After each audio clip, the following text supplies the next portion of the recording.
खानवादे के अव्वलीन फ़र्द जो अरब से हिंदुस्तान वारिद हुए और रोहतक में फ़रोकश हुए, उनका इसमें गिरामी शेख शमसुद्दीन मुफ्ती है।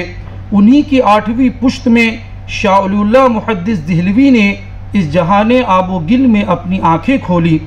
शाह वलीउल्लाह देहलवी अपने दौर के मुमताज़ उलमा और सरबर आवरदा शख्सियात में शुमार होते थे। उनकी कुरानी, हदीसी और फ़िक़ही खिदमात की पूरी दुनिया मुअतरिफ़ है। नीज़ उन्होंने फ़ारसी ज़बान की तरवीज व इशाअत के हवाले से भी बड़े कारहाए नुमायाँ अंजाम दिए हैं। बईं तौर कि उन्होंने अपनी बेशतर तसनीफ़ात, मलफूज़ात व मकतूबात फ़ारसी ज़बान में पेश किए।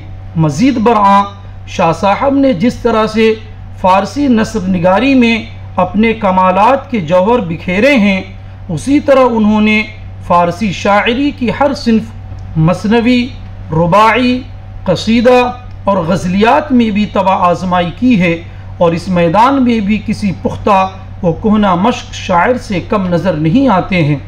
बतौर नमूना उनके चंद अशार पेश करता हूँ, जिससे आप अंदाज़ा कर सकते हैं कि उनका कलाम किस कदर आला और अदबी महासिन से पुर है। एक गज़ल के 3 मिसरे पेश हैं।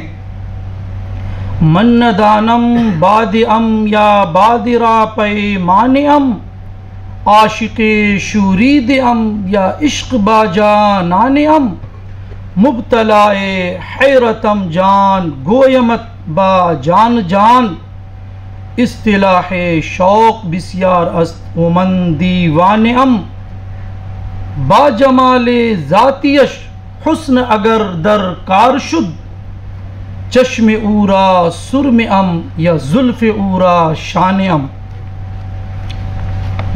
शाह वलीउल्लाह का शुमार उन अशख़ास में होता है जो सदियों में पैदा होते हैं। उन्होंने हिंदुस्तान में किताब सुन्नत और अरबी व फ़ारसी ज़बान व अदब के हवाले से जो कारहाए नुमायाँ अंजाम दिए हैं, वो नाकाबिल बयान हैं। उलूम दीनिया में इस कदर बुलंद पाया होने के बावजूद फ़ारसी अदब व कलाम में भी आपका मकाम बहुत ऊंचा है।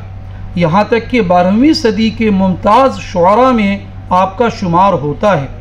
और जहाँ तक फ़ारसी नस्र निगारी की बात है, तो आपकी तहरीरें उस दौर के आम नस्र निगारों के रिवाज यानी मुसज्जा, मुक़फ़ा और कसरत मुतरादिफ़ात से पुर इबारतों से हटकर सादा, शगुफ्ता और शीरी होती, जो सामानी व गज़नवी दौर की नस्र निगारी की याद ताज़ा कर देती हैं। शाह वलीउल्लाह की तालीम व तरबियत में उनके वालिद मुकर्रम शाह अब्दुल रहीम देहलवी का बहुत अहम रोल है।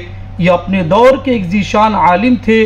दिल्ली के मशहूर शायर अब्दुल कादिर बेदिल से उनका गहरा ताल्लुक़ था और वो उनके पास आया जाया करते थे। शाह वलीउल्लाह की तसनीफ़ात 50 से ज़ायद हैं, जिनमें बेशतर कुतुब व रसाइल फ़ारसी ज़बान में हैं। शाह साहब की चंद फ़ारसी तसानीफ़ की तफसीलात पेश हैं।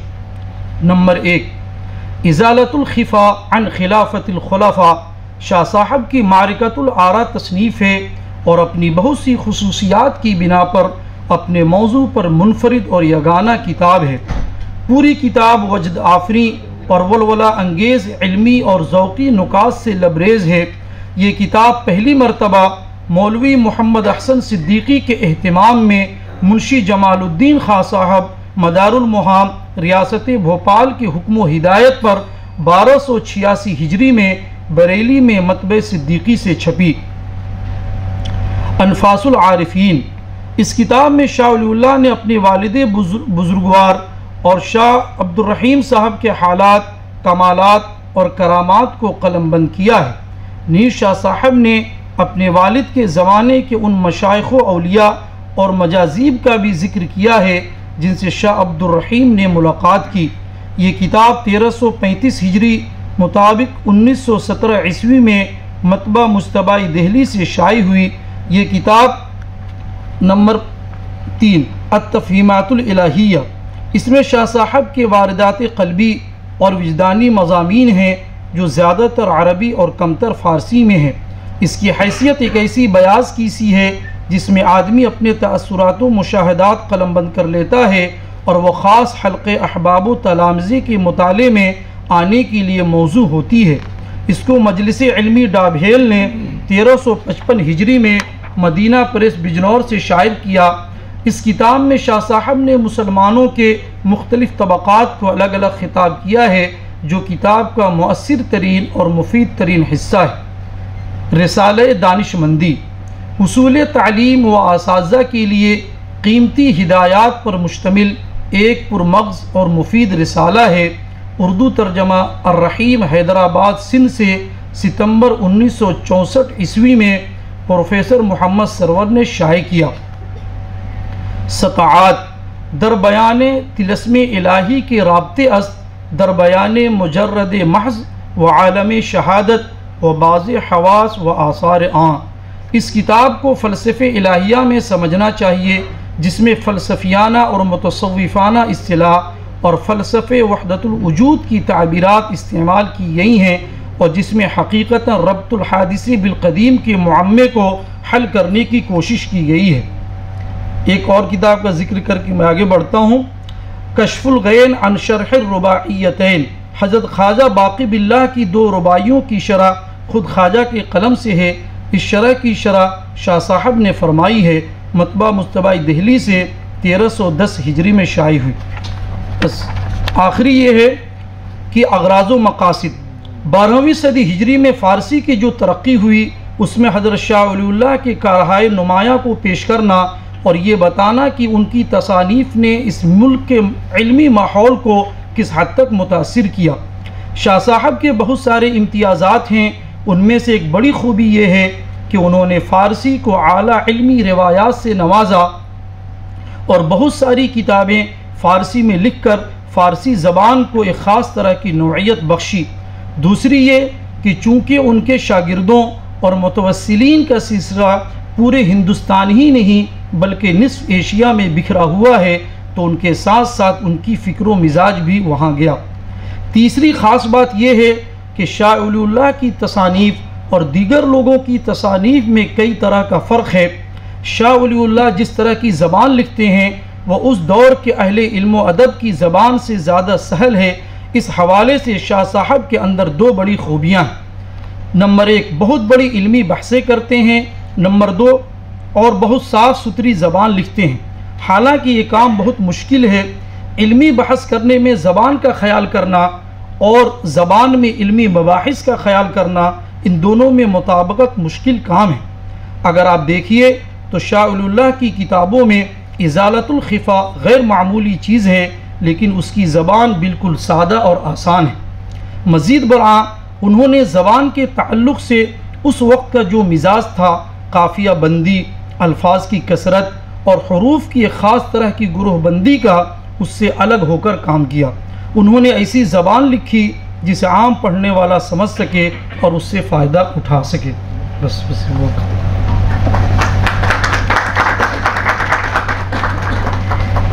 माशाअल्लाह। तमाम मक़ाला निगरान से मुअद्दबाना गुजारिश है कि वक्त का लिहाज करें, इसलिए कि जब मैं पहली बार घंटी बजाता हूँ तो इसका मतलब ये होता है कि मैं 7 या 8 मिनट पे घंटी बजा देता हूँ।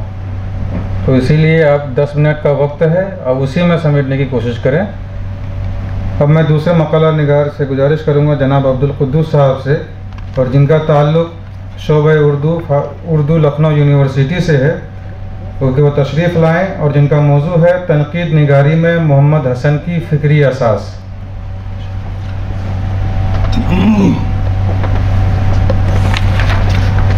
आदाब, सलाम मसनून। मैं मक़ाला ख़ां अब्दुल कुद्दूस ख़ान आपके रूबरू शोबे उर्दू लखनऊ यूनिवर्सिटी से हाज़िर हुआ हूँ। मेरे तहक़ीक़ी मक़ाले का मौजू है मोहम्मद हसन की तहक़ीक़ी व तनक़ीदी ख़िदमात का जायज़ा, और मेरे मुशरिफ़ हैं प्रोफेसर अब्बास रज़ा नैयर। आज के इस प्रोग्राम में मेरे मक़ाले का उन्वान है तनक़ीद निगारी में मोहम्मद हसन की फ़िक्री असास। मक़ाले की तमहीद है कि तनक़ीद का फ़न अपने आगाज़ से लेकर अब तक मुसलसल इर्तिक़ाई मराहिल से गुज़र रहा है। तनकीद के इब्तदाई वाज़ेह नकूश अल्फाज की नशिस्त व बर्खास्त और उरूज़ो आहंग के तौर पर नज़र आते हैं, जो अपने अहद के तनकीदी शऊर का पता देते हैं, लेकिन बहुत जल्द इसमें असलियत, सादगी, जोश की शमूलियत हुई और अदब में इफ़ादियत पर ज़ोर दिया गया। साथ ही तारीख़ियत और नुक्ते जमाल ने भी अंगड़ाई ली। 20वीं सदी का आगाज़ होते ही रोमानी रुझान, फिर तरक्की पसंद तहरीक मंजर आम पर आई। डॉक्टर मोहम्मद हसन इसी पस मंज़र और अहद की परवरदा शख्सियत हैं। उनका अहद रोमानियत की मानदगी और तरक्की पसंद तहरीक की ताबंदगी का दौर है। उनके अहद तक पहुँचते पहुँचते उर्दू तनकीद का फ़िक्री दामन काफ़ी वसी हो चुका था और उसकी फ़िक्री वसीउल मशरबी ने नज़री इख्तलाफात की इमारतें भी खड़ी कर दी थी। मोहम्मद हसन की अदबी व तनकीदी तारीख़ का एक अहम और मोहम्मद हसन उर्दू की अदबी व तनकीदी तारीख़ का एक अहम और काबिल ज़िक्र नाम है। उन्होंने अदब के मुख्तलिफ़ मैदानों में तख्लीकी व तनकीदी सरगर्मी जारी रखी। नक़्द व नज़र के मनसब को संभालते हुए कदीम उर्दू अदब के अलावा अपने हमअसर शोरा व उदबा को अपनी तहरीरों का मौजू बनाया। उर्दू तनकीद में अदबी समाजियात पर सबसे पहले गौर व फ़िक्र किया और तनकीद में समाजियाती दबिस्तान के बुनियाद गुजार हुए। वाक़या ये है कि मोहम्मद हसन ने जिन अदबी नज़रियात को अपनी तवज्जो का मरकज़ और असास बनाया, उनकी तरजीहात एक दूसरे से कदरे मुख्तलिफ हैं। उनका रूमानी तसव्वुर तख़य्युल और अदब का रूमानी तसव्वुर तख़य्युल और मोहब्बत पर शिद्दत से इसरार करता है। मार्क्सियत हकीकत पसंदी और समाजी इंसाफ की अलमबरदार है। तनकीद का नफ्सियाती दबिस्तान शऊर, तातशऊर और लाशऊर को मद्देनज़र रखता है। उमरानी और समाजी तरीक़ेकार अदब की ताबीर व तशरीह उससे मुख्तलिफ अंदाज में पेश करता है। यही वजह है कि मोहम्मद हसन की फ़िक्री असास और तनकीदी शऊर के मुख्तलिफ अदबी रवैयों और रुझानात की कारफरमाई नज़र आती है। तनकीद निगारी में उनकी फ़िक्री असास की तरजीहात में जो नज़री और अमली निकात बरामद होते हैं, वो मुख्तलिफ इकाइयों में मुंतशिर दकीक इल्मी बहस के हामिल हैं। अलबत्ता इस बहस व तमहीज़ से क़त्ए नज़र तनकीद में मोहम्मद हसन की फ़िक्री असास का इतलाक़ जिन बुनियादी तरजीहात पर कर सकते हैं, उनमें सबसे अव्वली 3 रहनुमा निकात मुसन्निफ़ का मुताला, असर का मुताला और आफाकी अक़दार का मुताला है, जिनके इस्तिदलाल में मोहम्मद हसन का तहरीरी इक़्तिबास मुलाहिज़ा हो, जो उनकी तसनीफ़ जदीद उर्दू अदब के बाब तनकीद से माखूज़ है। तख्लीक़ दरअसल 3 सतहों से होकर गुज़रती है। वो अपने मुसन्निफ़ की ज़ात का इजहार भी होती है, उसकी असरी शऊर की आवाज़ भी, और उस दौर से पैदा होने वाली आफाकी अक़दार की गूंज भी। इसलिए हर दौर के संजीदा अदब का मुताला लाज़मी तौर पर मुसन्निफ़ का मुताला, तहक़ीक़, सीरत और नफ्सियात के हवाले से, असर का मुताला उमरानियात, इक़्तिसादियात और समाजियात की मदद से, और आफाकी अक़दार का मुताला जमालियात और तारीख़ अदब की मदद से बन जाता है। मज़कूरा इक़्तिबास की रोशनी में ज़हन को मशक्क़त दी जाए तो ये नतीजा बरामद होता है कि मोहम्मद हसन अपने तनकीदी अमल में समाजी नक़ात की तरह अदीब, माशरा और मौजू तीनों को मुसावी तरजीह देते हैं। तीनों अनासिर की वहदत पर कायम तनकीदी अमल में बहुत से उन उलूम तहक़ीक़, सीरत, नफ्सियात, उमरानियात, इक़्तिसादियात, समाजियात, जमालियात और तारीख़ अदब का मुताला भी शामिल हो जाता है, जो किसी न किसी तनकीदी रुझान या दबिस्तान की शिनाख्त रहे हैं। वो फनपारे की रास तफ़हीम में मुसन्निफ़ की शख्सियत, दीगर तसानीफ़ और अदबी मिजाज का मुताला मद्देनज़र रखते हुए उस अहद या माशरे का मुताला भी ज़रूरी करार देते हैं जिस अहद में तख्लीक अंजाम पाई। इसके बाद ही वो मौजू पर निगाह डालते हैं और मौजू की नौइयत, उसलूब से अंदरूनी रब्त व आहंग और लिसानी अज्जा का जायज़ा लेते हैं। मौजू से मुतालिक उनके नुक्ते नज़र की तौज़ीह एक इक़्तिबास की रोशनी में मुलाहिज़ा हो। तहरीर के इनबिसात व कैफ की बुनियाद असलन तहरीर ही होती है। मतन ही जो तमाम जमालियाती कैफ और अदबी इनबिसात की बुनियाद है। उसके मौजू, इसके अंदरूनी रब्त व आहंग, हमवारी और तज़ाद, रंगीनी और सादगी, उसके लफ्ज़ी, सौती और बसरी रिश्तों और उनकी बदलती शक्लों पर ज़रूर गौर करना चाहिए। लिसानियात और उसलूबियात से भी मदद लेनी चाहिए और मतन को बहुत तवज्जो और गहराई से खंगालना चाहिए। जहाँ मौजू और मतन या फ़िक्र और उसलूब की बात होती है वहाँ अदब के मुफीद और गैर मुफीद जैसे मसले को भी ज़ेर बहस लाया जाता है। यही वजह है कि उर्दू के बाज़ नक्कादों ने उसलूब को अहमियत दी और बाज़ ने फ़िक्र पर ज़ोर दिया, लेकिन मोहम्मद हसन के यहाँ तवाज़ुन पर मबनी तहरीक को अजीम फ़नपारा करार दिया जाता है। वो फ़नपारे में समाजी मकसद को जमालियाती कैफ़ो सुरूर से हम आहंग देखने का नुक्ते नज़र रखते हैं। वो अदब को ज़िंदगी का मेमार और राहबर समझने के अलावा जमालियाती कैफियत का मौजज़ा भी कहते हैं। खुलासे कलाम ये है कि मोहम्मद हसन की हमेगीर तनकीदी तरजीहात की बुनियाद पर उनके तर्ज़ तनकीद को तरक्की पसंदी, नई तरक्की पसंदी और हमें जिहती तनकीद वगैरह जैसे नामों से ताबीर किया गया है।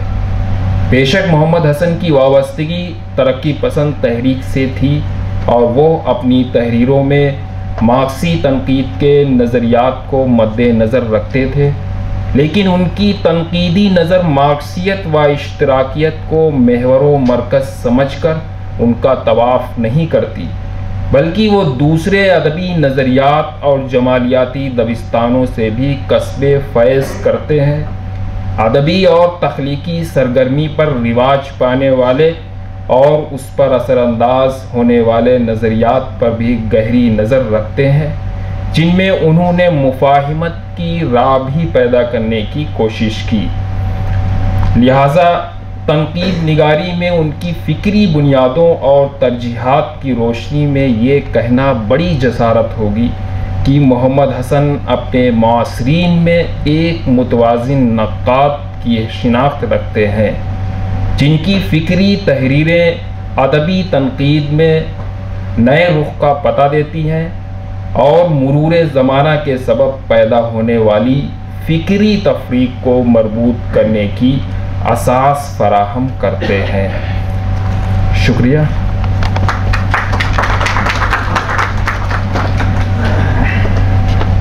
बहुत बहुत शुक्रिया। अब मैं जनाब मोहम्मद अफरोज़ रज़ा साहब से गुजारिश करूंगा कि वो आप स्टेज पर तशरीफ़ लाएं और मैं अगले मकाला के लिए जनाब मोहतरमा उज़्मा परवीन साहिबा से गुजारिश करूंगा कि वो तशरीफ़ लाएं और अपना नाम और अपना मौजू बताते हुए अपने मकाले का आगाज़ करें।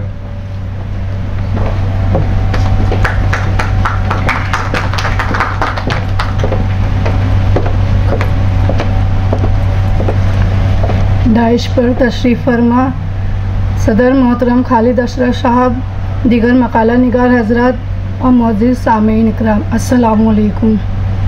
मेरा नाम उज़्मा परवीन है। शोबे उर्दू फ़ारसी गुजरात यूनिवर्सिटी में रिसर्च की तालिब इल्म हूँ और मेरे तहक़ीक़ का मौजू मोहम्मद अलवी की शायरी का तहक़ीक़ी व तनक़ीदी जायज़ा है।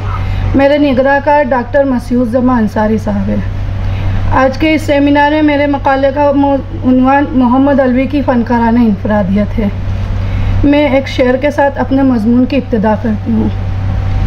ज़ुबां अपनी नहीं ये सच है लेकिन, ज़ुबां अपनी नहीं ये सच है लेकिन, सुनो हम तुमसे बेहतर बोलते हैं। सरज़मीन गुजरात हर ज़माने में मुख्तलिफ़ उलूम व फ़नून का मरकज़ रहा है। यहाँ मुख्तलिफ़ नाबगाह रोज़गार शख्सियात ने अहद बअहद अपनी इल्मी काविशों से इल्म अदब के परचम बुलंद किए और अपने इल्म हुनर से हिंदुस्तान के बाज़ोक़ शायकीन अदब को मुतारिफ़ कर अपने फ़न का लोहा मनवाया है। इब्तिदाई दिनों में सूबे गुजरात को इल्मी व अदबी सरमाया अता करने वालों में औलिया व सूफिया इकराम का अहम किरदार रहा है, जिन्होंने अपने पैगाम रसानी के लिए उर्दू ज़बान को पसंद किया और अपने मलफूज़ात व फ़िक्रात उर्दू में नज़्म कर उर्दू ज़बान को फ़रोग़ बख्शा। उसके बाद उर्दू अदब के मैदान में ऐसे नामों और उद्बा व शोरा ने जन्म लिया जिनके अदबी कारनामों का एतराफ़ मुल्क गिर पैमाने पर हुआ। इन नामों और उद्बा व शोरा में सबसे पहला नाम वली मोहम्मद वली का आता है। वली का ताल्लुक़ इसी सरज़मीन गुजरात और ख़ासकर शहर अहमदाबाद से रहा है। इनके अलावा अहद मीर व गालिब से लेकर उनके तलामिज़ा के बहुत से नाम गुजरात के मुख्तलिफ़ शहरों में पाए जाते हैं, जिनमें सूरत के मीर अब्दुल वली इज़्ज़त, अख्तर आफाक, आमिर सूरती, बड़ौदा के अफसर खलिश बड़ोदवी, अब्बास दाना और इसी तरह शहर अहमदाबाद के ज़ख्मी, कामिल हज़ी और उस्ताद शायर कलीम अहमदाबादी वगैरह मशहूर व मारूफ़ हैं। इसी तरह पिछली चंद दहाइयों में गुजरात की अदबी तारीख़ पर जब हम एक तायराना नज़र डालते हैं तो गुजरात के शहर अहमदाबाद में उर्दू अदब का एक कहकशा नज़र आता है। इन मायाना शख्सियात में उर्दू अदब के नामोर और जैद नक़ाद सैयद वारिस हुसैन अलवी, जिन्होंने अपनी तनकीद निगारी से उर्दू अदब में बेशबहा इजाफ़ा किया। मज़हरुल हक़ अलवी का इसमें ग्रामी एक ऐसा नाम है जिनके फ़नी तराजुम हिंदुस्तान में ही नहीं दुनिया भर में अपनी शोहरत का बुलंद मकाम रखते हैं। शोरा में आदिल मंसूरी, रशीद अफरोज़, शरसार बुलंद शहरी और पहली बार दलित समाज व पसमानदा तबक़ात के ख़यालात व रुझानात को शेरी जामा पहनाने वाले माबाद जदीद दलित शायर जयंत परमार वगैरह का शुमार होता है। इन्हीं शोरा व उद्बा में अहमदाबाद की सरज़मीन से अपनी शायरी और तख़य्युल की परवाज़ लिए छोटी छोटी बहरों की गज़लों में सहल मुमतना अंदाज में नित नए मौज़ूआत का इस्तेमाल कर हिंदुस्तान के बाज़ों क़ारीन अदब को अपनी जदीद शायरी से मुतासिर करने वाले जदीद शायर मोहम्मद अलवी 1960 की दहाई में उर्दू अदब के बामे फलक पर नमूदार हुए। आम इंसानी ज़िंदगी के शब व रोज़ की मुकम्मल अक्कासी करने वाले जदीद शायर मोहम्मद अलवी का असल नाम सैयद मोहम्मद साहब था। आप अहमदाबाद के शूफ़ी बुजुर्ग शाह वजीउद्दीन अलवी के सज्जादा नशीनों के घराने से ताल्लुक़ रखते थे। आपकी पैदाइश 10 अप्रैल 1927 में खानपुर सैयदवाड़ा में हुई। घर का माहौल दीनी व मजहबी था, इसीलिए आपकी इब्तिदाई तालीम मजहबी तर्ज पर हुई। मोहम्मद अलवी के वालिद अपने नूर चश्म को आला तालीम से सरफराज करने के ख्वाह थे, लेकिन मिजाज में शौक़ पसंदी और घूमने फिरने के शौकीन मोहम्मद अलवी को कभी स्कूली तालीम से दिलचस्पी न जागी। यही वजह थी कि मकामी स्कूल में दाखिला होने के बावजूद वो 5वीं जमात से आगे तालीम हासिल न कर सके। हालांकि मुस्तकबिल के फ़िक्रमंद आपके वालिद साहब ने उनका दाखिला जामिया मिलिया इस्लामिया में भी करवाया था, लेकिन यहाँ के इल्मी व अदबी माहौल से उन्हें और भी ज़्यादा घुटन महसूस होने लगी और वह बहुत जल्द अहमदाबाद लौट आए। मोहम्मद अलवी का बचपन से आखिरी वक्त तक का ज़माना अपने दो कज़ीन बिरादर व अज़ीज़ दोस्त सैयद वारिस हुसैन अलवी और मज़हरुल हक़ अलवी के साथ गुजरा और इन्हीं की अदबी सोहबत में मोहम्मद अलवी ने मुताले की इब्तिदा की। फसीला शहर अहमदाबाद के ख़ास बाज़ार 3 दरवाज़ा में वाक़े कलीम बुक डिपो इस दौर की अदबी शख्सियात की अहम मुलाकात गाह थी, जहाँ से तीनों अलवी बिरादरान ने अपनी अदबी ज़िंदगी को परवान चढ़ाया। साथ ही घूमने फिरने के शौक़ ने मोहम्मद अलवी को दिल्ली व मुंबई का मुसाफिर बना दिया था और अदबी मुताले की दिलचस्पी के बायस यहाँ के उद्बा व शोरा और ख़ासकर तरक्की पसंदों से आपकी ख़ास मुलाकात रहती थी। इब्तिदा में मोहम्मद अलवी ने कहानियाँ तख्लीक़ की जो हुमायूं, शाहिद, निज़ाम वगैरह रसाइल में शाये हुई, लेकिन जब तीनों अलवी बिरादरान ने अहमदाबाद में तरक्की पसंद मुसन्निफ़ीन की अंजुमन कायम की तो मोहम्मद अलवी का जहन भी बदल गया। मुशायरों में शिरकत करने के बाद तरक्की पसंद शोरा से मुतासिर होकर मोहम्मद अलवी ने बहुत जल्द नसरी जामा उतार फेंका और दूसरों के तर्ज में इनकलाबी नज़में कहने लगे। लेकिन यहाँ एक बात अर्ज़ करते चलूँ कि मोहम्मद अलवी ने गाहे बगाहे शायरी की है। वो अहमदाबाद के ए ग्रेड बिल्डिंग कॉन्ट्रैक्टर थे और कहीं कहीं महीनों बल्कि सालों तक शायरी से दूर रहकर अपने कारोबार में मशरूफ़ रहते थे। लेकिन जब शायरी की जानी मुतवज्जा होते तो एक एक दिन में 5-5, 6-6 गज़लें व नज़में कह डालते थे, जिसका एतराफ़ वो अपने गज़लिया अशआर में यूँ करते हैं। एक गज़ल और कह लो अलवी, एक गज़ल और कह लो अलवी, फिर बरसों तक चुप रहना है। मिला ना नाम अलवी अदब के दफ्तर में, मिला ना नाम अलवी अदब के दफ्तर में, 5 बरस चुप रहने का इनाम मिला। इब्तिदा में मोहम्मद अलवी ने दूसरों के तर्ज में अपने ख़यालात कलमबंद किए, लेकिन जदीदियत की आमद के बाद जब अलवी साहब अदब की जानिब लौटे तो आपका तर्ज उस्लूब इनफरादियत हासिल कर चुका था। आपकी पहली जदीद गज़ल जो रिसाला अदब लतीफ़ लाहौर में शाये हुई, उसका मतला और एक शेर मुलाहिज़ा करें। गमे जाना को अभी और भी गुजर जाना था, जहर बन के मेरी रग रग में उतर जाना था। उनका आना भी था हंगामे महशर की मिसाल, उनका आना भी था हंगामे महशर की मिसाल, उनका जाना भी क़यामत का गुजर जाना था। मोहम्मद अलवी ने अपनी शायरी के पैमाने खुद वज़े किए, जो समाजी व माशरती ज़िंदगी के गिरदो पेश का आईना थे। मोहम्मद अलवी का मुनफरद ज़ाविया निगाह उनकी तवज्जो आम से भी आम मामूल की जानिब मबजूल करवाता है। जानी बूझी चीज़ें मोहम्मद अलवी की कलम की ज़िद में आकर अजनबी बन जाती हैं और रोज़ के देखे हुए वाक़यात में नएपन का एहसास पैदा हो जाता है। मोहम्मद अलवी की इनफरादियत है कि इनकी तख्लीकी ज़बान आम आवाम से क़ुर्बत रखती है और आपका कलाम अरबी व फ़ारसी के अदब व गुंजलक लफ्ज़ों और पेचीदा तशबीहों इस्तारों से पाक है। अलवी साहब ने रोज़मर्रा की दोस्ताना बोलचाल की ज़बान में एक आम फ़र्द की ज़िंदगी का मुकम्मल अहाता किया है। सुबह सादिक से लेकर रात की तन्हाई में अपने वजूद की तलाश करते हुए फ़र्द की तमाम कैफियत का बयान मोहम्मद अलवी के कलाम में जा बजा बिखरा हुआ है। जंग का माहौल, जंग के बाद के हालात व वाक़यात, फ़र्द की ज़ाती ज़िंदगी के मसाइल, रिश्तों की बेरुखी, घर गली मोहल्ला, शहर व मुल्क के सियासी हालात वग़ैरह तमाम मसाइल पर अलवी साहब ने सरफ़ नज़र की है। मोहम्मद अलवी समाज व माशरे के नब्बाज शायर हैं, साथ ही उन्हें हवास का शायर भी कहा जाता है। ज़िंदगी के रंगमंच पर रोनुमा होते तमाम मंजर को मोहम्मद अलवी एक माहिर मुसव्विर की नज़र से देखते हैं, उन्हें लफ्ज़ी पेकर में ढाल देते हैं। इनके सीधे साधे कलाम में एहसासात व तजर्बात की फरावानी मिलती है। अलवी साहब ने जहाँ सहल मुमतना अंदाज़ इख्तियार किया, वहीं उनके कलाम में एहसास का दूसरापन भी मौजूद है। यानी वो अपनी शायरी को सीधे साधे अंदाज में शुरू कर एहसास के दूसरे रुख पर मोड़ देते हैं, जो बाज़ो कारी को मुताज्जिब की कैफियत में मुब्तला कर देता है। मोहम्मद अलवी का यही मुनफरद उसलूब उन्हें अपने असर हाजिर के शोरा में मुमताज़ मकाम अता करता है। इस तर्ज के कुछ अशार देखें। सामने दीवार पे कुछ दाग थे, सामने दीवार पे कुछ दाग थे, गौर से देखा तो चेहरे हो गए। बहुत खुश हुए आईना देखकर, यहाँ कोई सानी हमारा न था। आग अपने ही लगा सकते हैं, गैर तो सिर्फ हवा देते हैं। मोहम्मद अलवी ने जब अपने ख्यालात की तरसील के लिए कलम उठाया, उस वक्त जदीद रुझानात का दौरा था। आपने एक ऐसे अहद में सांस ली जहाँ हर तरफ तन्हाई, अफसुर्दगी, बेबसी, बेगिरी वगैरह अनासिर चारसू बिखरे हुए थे।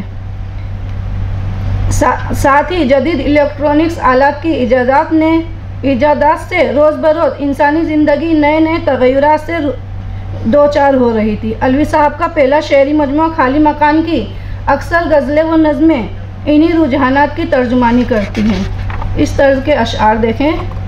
आँख खुलते ही मिलेंगे आंसू, आँख खुलते ही मिलेंगे आंसू, और कुछ ख्वाब की ताबीर नहीं।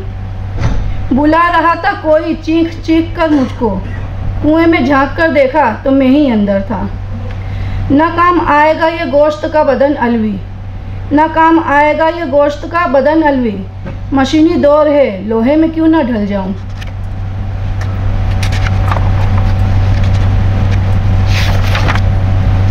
मोहम्मद अलवी का कलाम मतनू मौज़ूआत पर मुश्तमिल है। उन्होंने अपने दूसरे शेरी मजमूए आखिरी दिन की तलाश में फसादात की बेहतरीन मंजरकशी की, जो इनका दीदा बीनाई व ज़ाती तजर्बा था। इस ज़िम्न में तख्लीक किया गया हर शेर सच्चाई व हकीकत की तर्जुमानी करता है। शेर देखें। खिड़कियों से झाँक कर गलियों में डर देखा किए, खिड़कियों से झाँक कर गलियों में डर देखा किए, घर में बैठे रात दिन दीवारों दर देखा किए।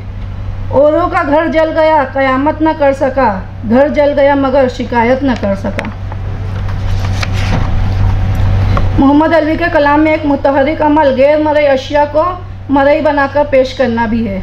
उन्होंने अपनी शायरी में फितरी अनासिर को अपने ख़यालात व कैफियत अता कर उन्हें हुर की एहसास में ढाला है।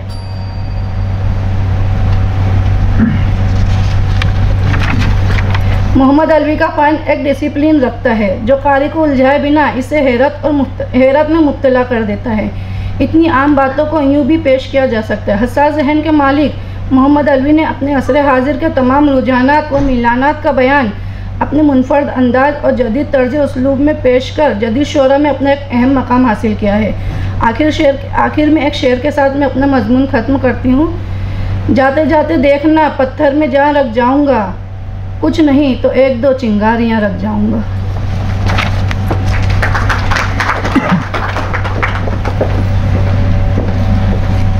अब मैं अगले मकला के लिए मोहतरमा ज़रीना साहिबा से दरख्वास्त करता हूँ कि आप तशरीफ़ लाएँ। मोहतरमा ज़रीना साहिबा जो शोबे Farsi, Urdu and Arabic Patiala Punjabi university की रिसर्च स्कॉलर हैं, जिनका मौजू है उर्दू की नुमाइंदा मुआसिर ख़वातीन अफसाना निगारों का तनक़ीदी जायज़ा।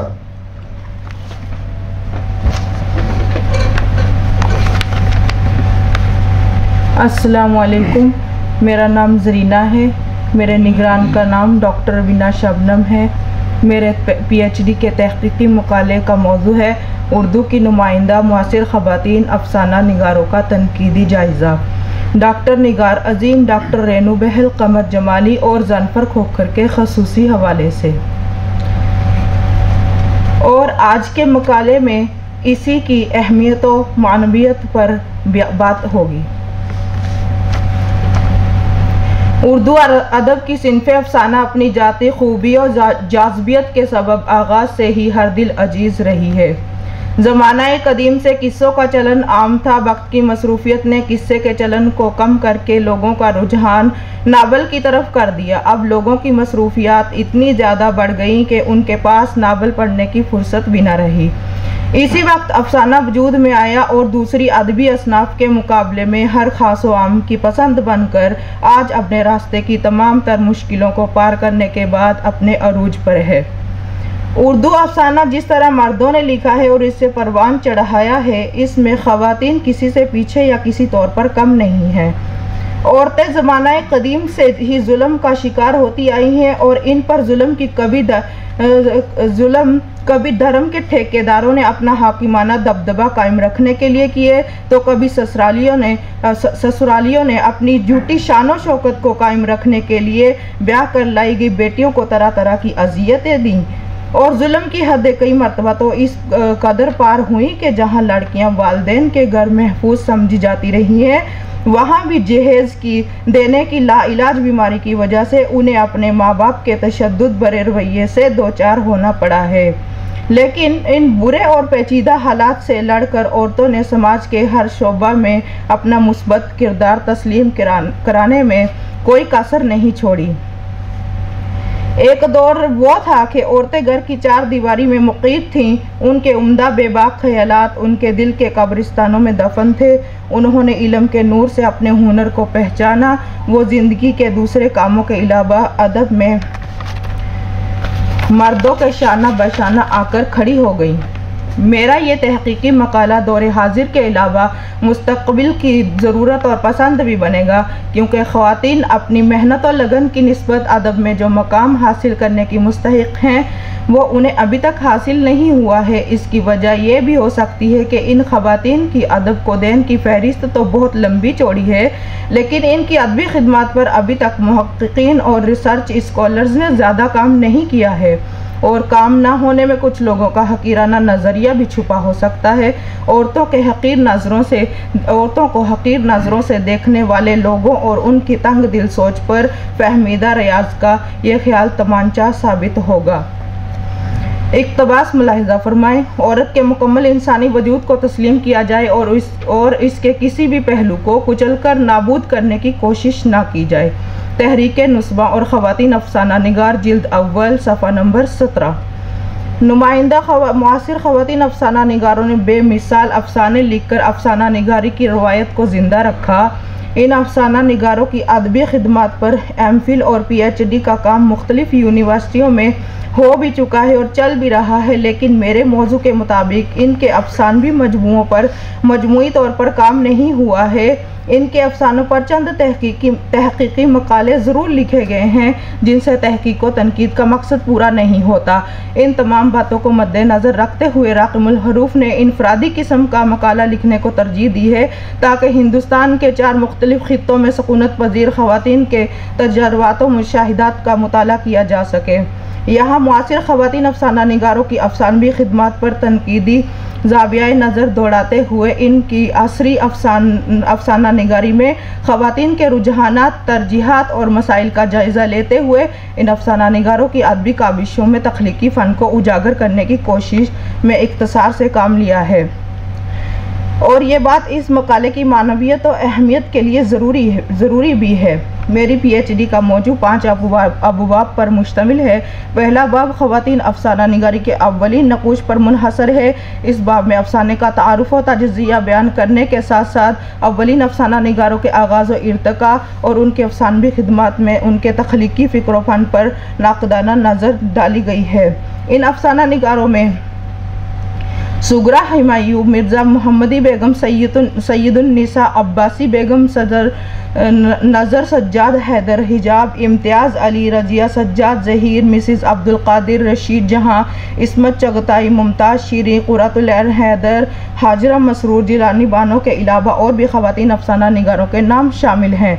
इस मकाले का दूसरा बाब अफसाना निगारी के सरोकार पर मबनी है जिसमें ख़वातीन अफसाना निगारों की हयात और अदबी खिदमात के अलावा उनका अफसाना निगारी से लगाव और उनके कलमी सफ़र में इर्तिक़ा जैसे मौज़ूआत पर रोशनी डाली गई है।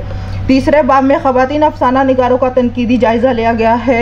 यह हिस्सा मकाले की रूह भी कहा जा सकता है क्योंकि इसमें मौजू के ताल्लुक़ से नुमाइंदा मुआसिर ख़वातीन के 20 अफसानवी मजमुओं का तनकीदी जायज़ा शामिल है जिनकी तफसील यहाँ मुमकिन नहीं है। इस बाब में डॉक्टर निगार अजीम, डॉक्टर रेनू बहल, कमर जमाली और जनफर खोखर के जुदागाना अंदाज़ तहरीर, ज़बान बयान और फ़नी तकनीक को उजागर करने की कोशिश के साथ नुमाइंदा मुआसिर ख़वातीन अफसाना निगारों के सकाफ़ती पहलू को पेश किए जाने का काम भी जारी है। मकाले के चौथे बाब का ताल्लुक़ और हालिया अफसाना निगारों के तकाबली जायज़ा पर मुनहसर है। माक़बल और हालिया अफसाना निगारों के तकाबली जायज़ा पर मुनहसर है। इस हिस्से में माक़बल और हालिया अफसाना निगारों की अदबी तख्लीक़ात में यकसानियत और तफरीक़ की वजाहत मुफस्सिल तौर पर की जाएगी और बाब पंजुम में ख़ुलासा कलाम के तहत अहम मुबाहस को मुख्तसर समेटने की कोशिश की जाएगी। मुझे उम्मीद है कि इस मकाले से हमें न सिर्फ उर्दू अदब में ख़वातीन की खिदमात को जानने का मौका मिलेगा बल्कि इन ख़वातीन के अदबी, समाजी और माशरती पहलुओं को समझने में भी मदद मिलेगी। पहले अफसानवी कहानियाँ ज़्यादातर रवायती और रोमान पसंद हुआ करती थीं, लेकिन दौरे हाजिर तक पहुँचते हुए अफसाना की कहानियों में जिद्दत पसंदी देखने को मिल रही है। पैगाम आफाकी कमर जमाली के अफसानों में जिद्दत पसंदी को कुछ इस लहजा में रकम तराज करते हुए लिखते हैं। कोट: कमर जमाली एक खातून अफसाना निगार हैं। उन्होंने औरत को घर के मौज़ूआत से हटाकर नए माहौल और नए समाज में औरत की ज़िंदगी को अपने अफसानों का मौजू बनाया है।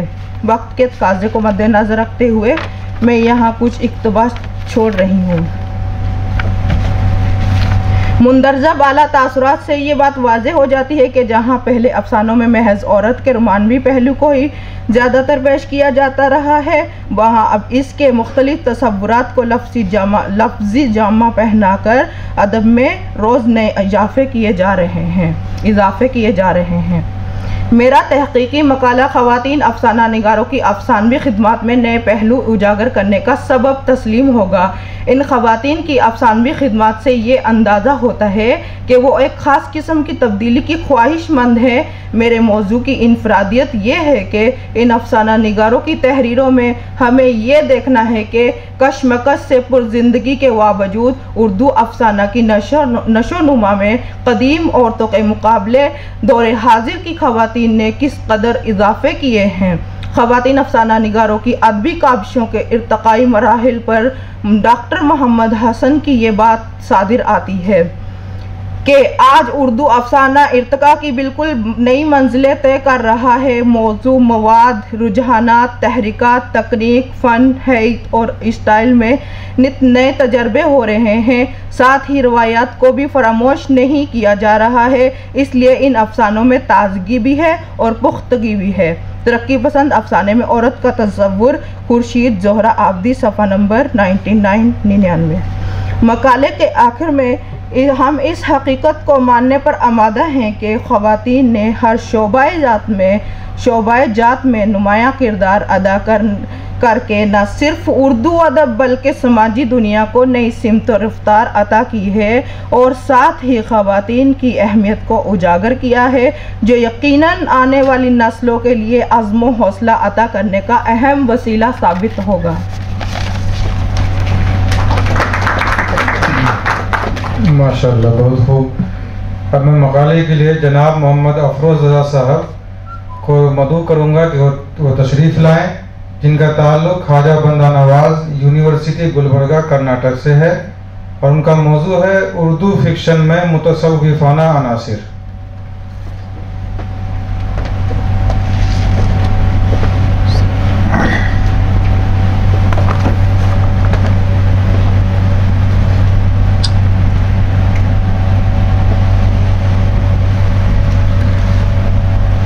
अस्सलामु अलैकुम वरहमतुल्लाहि वबरकातुहू।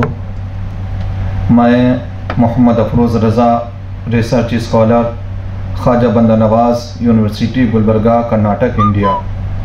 मेरे गाइड प्रोफेसर अब्दुल हमीद अकबर, सदर शोबा उर्दू, KBN यूनिवर्सिटी गुलबर्गा हैं। मेरे मकाले का उन्वान है उर्दू फिक्शन में मुतसव्विफ़ाना अनासिर। इसी से मुताल्लिक़ चंद बातें अर्ज़ करता हूँ ताकि मेरे मकाले की अहमियत व इफ़ादियत उजागर हो सके।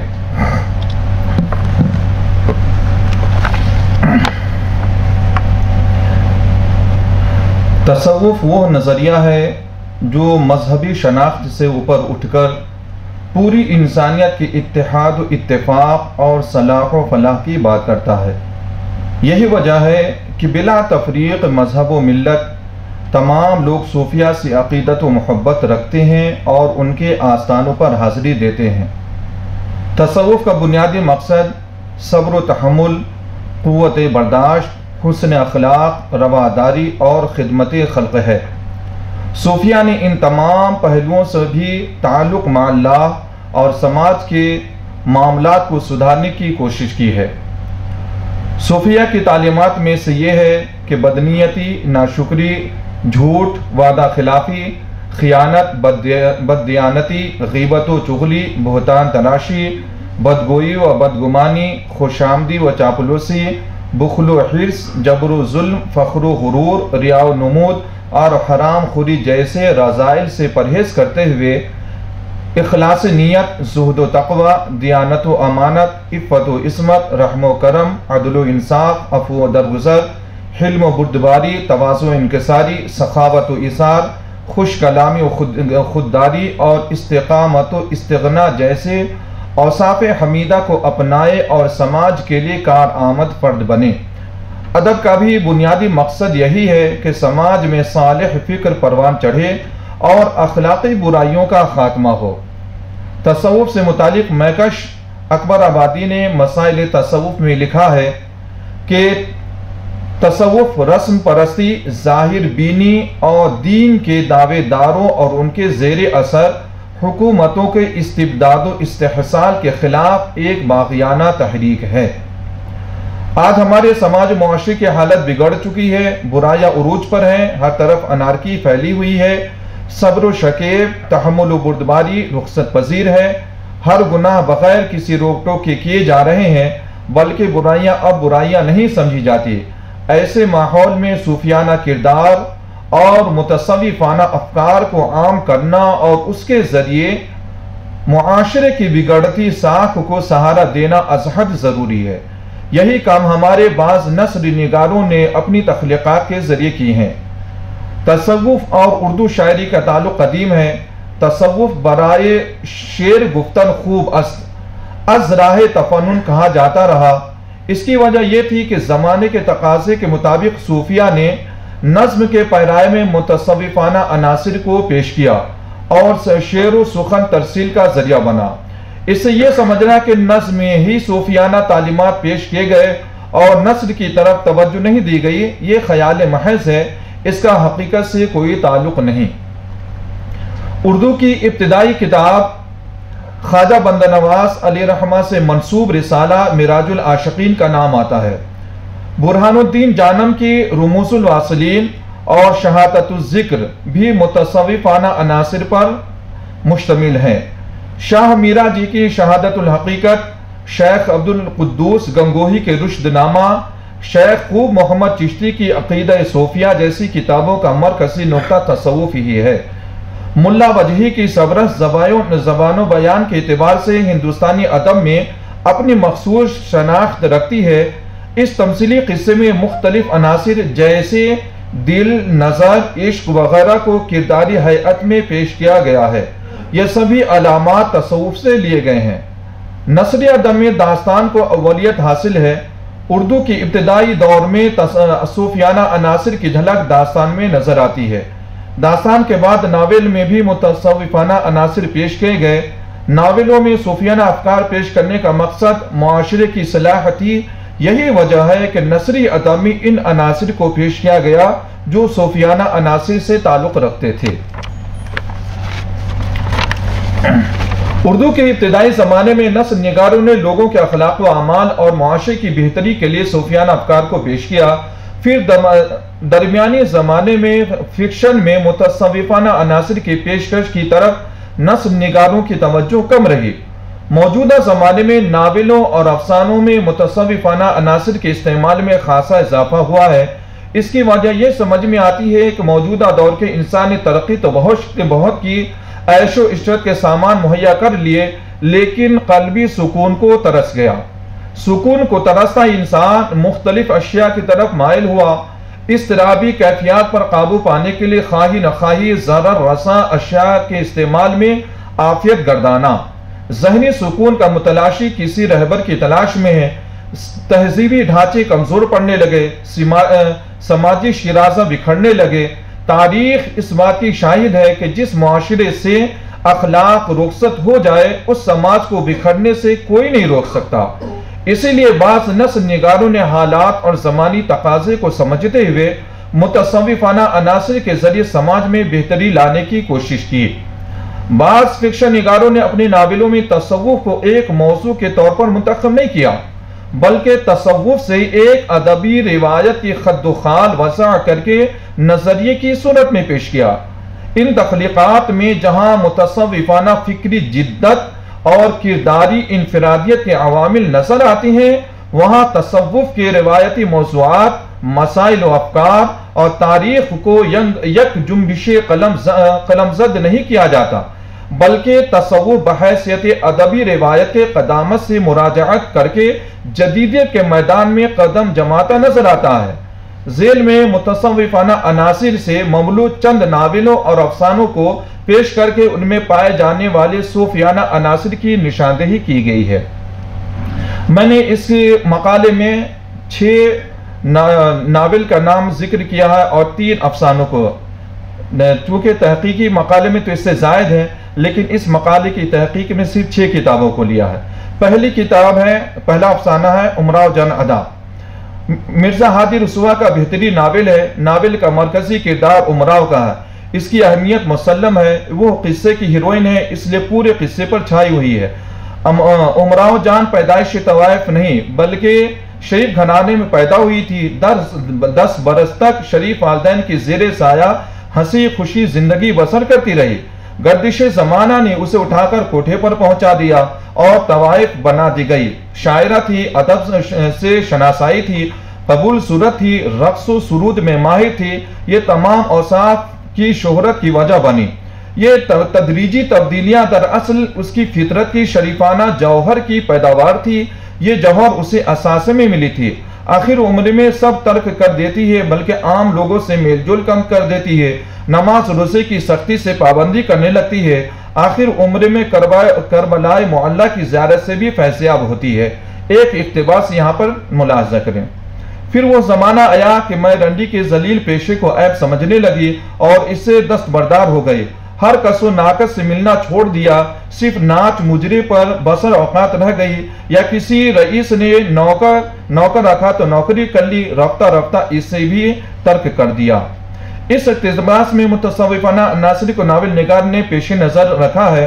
अपने पेशे को जलील समझना दरअसल हकीकत से आगाही के बाद की कैफियत को जाहिर करती है। दुनिया की हकीकत जान लेने के बाद दिल उचाट हो गया, सारी रंगीनियां फीकी पड़ गई, दुनिया से बेरगबत होकर नमाज रोजे की पाबंदी करने लगी।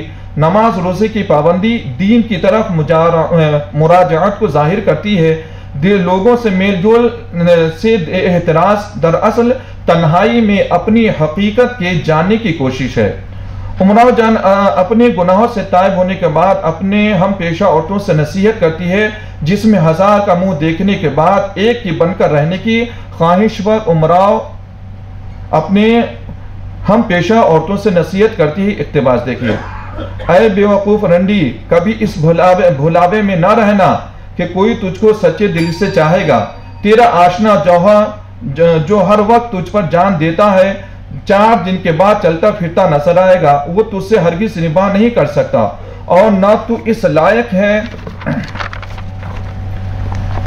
सच्ची चाहत का मजा उसी नेक वक्त के हक में उसी नेक वक्त का हक है जो एक का मुंह देकर दूसरे का मुंह कभी नहीं देखती। तू जैसी बाजारी शफ्तल को ये नेमत खुदा नहीं दे सकता। इस इक़्तिबास में तवाइफ को यह कहना कि हजार का जो मुंह देखे उसे कोई एक उसके साथ निभाता नहीं। ईमान बिल्लाह भी यही है कि खुदा के सिवा हर एक से मुंह मोड़ लिया जाए, उसके दर के सिवा हर दर से दस्तकुश हो जाए। जो खुदा के अलावा से भी उम्मीद लगाए रखे जो खुदा के अलावा से भी उम्मीद लगाए रखे वो खुदा की रहमत का हकदार नहीं। खुदा की मोहब्बत उसे मिलती है जो उसके अलावा किसी का न हो, हर दर से किनारा कश होकर खुदा का बनकर रहे। दूसरा नावल है आग का दरिया, जो कुर्रतुल ऐन हैदर का है। और तीसरी किताब है इंतजार हुसैन का मशहूर नावल है बस्ती। इसे चंद जुमले में समाप्त कर लें। बस्ती में मुतसव्विफ़ाना अनासर को बड़े सलीके से पेश किया गया है। इब्तिदा में सूरह बलद की 2 आयत मा तर्जमा है। ये आयत इस नावल की कलीद है और यही इस नावल के प्लाट का ज़ाहिरा है। नावल बस्ती नावल निगार का रोमांस है जिसमें उसका बचपन गुजरा। रूपनगर नावल निगार की जन्नत गुमगश्ता है। इस जन्नत की हर शय को बड़ी तफसील से बयान किया है। नावल निगार ने जन्नत के बयान में कमाल हुनरमंदी से काम लिया है। जगह, रिश्ता, रहन सहन, रस्म रिवाज, गमो खुशी, हिजाब, रिवायत, क़दामत, वबा, इलाज, रोशन ख्याली, गर्ज, इस समाज का एक एक नक्शा हमारी आंखों के सामने घूम जाता है। जाकिर इस नावल का मरकजी किरदार है। उसके वालिद मौलाना है, एक मस्जिद के इमाम है। इस बस्ती के लोग बड़ी इज्जत करते हैं, मजहबी रसूमात में मुशावरत करते हैं और जब उनकी गिरफ्त रूपनगर में ढीली पड़ती है और मजहबी रसूम में इज्तिहाद की सूरतें सामने आती हैं तो मंजर बदल जाता है। एक इक़्तिबास देखें। रूपनगर पे अब्बा जी की गिरफ्त ढीली पड़ जा रही थी। भी अम्मा अल्लाह को प्यारी हो चुकी थी और बस्ती में बिजली आ गई थी। अब्बाजान बिजली को मस्जिद में आने से न रोक सके, जिस तरह वो ताशी को मुहर्रम में राह पाने से न रोक सके थे। बिजली के खिलाफ महाज ज़माने की बिदअतों के खिलाफ उनका आखिरी महाज था। उसके बाद वो खाना नशी हो गए। घर ही में नमाज पे बैठे बैठे सफ़र के लिए इस्तिखारा किया। इस्तिखारा आ गया, सफ़र का सामान होने लगा। इसकी तफसील है। इक़्तिबास में बस्ती पर जाकिर के अब्बा की गिरफ्त का कमजोर होना एक बड़ा तहसीबी हादसा है। हिंद इस्लामी तहसीब में नई करवट थी और शायद यही वो गिरफ्त थी जिसने अक़दार को सहारा दिया था। उसके बाद क्या हुआ, आलिम मोची बन गए और मोची आलिम। मैंने तीसरे नावल असरार मुआबिद प्रेमचंद का एक नावल है, उससे लिया है। और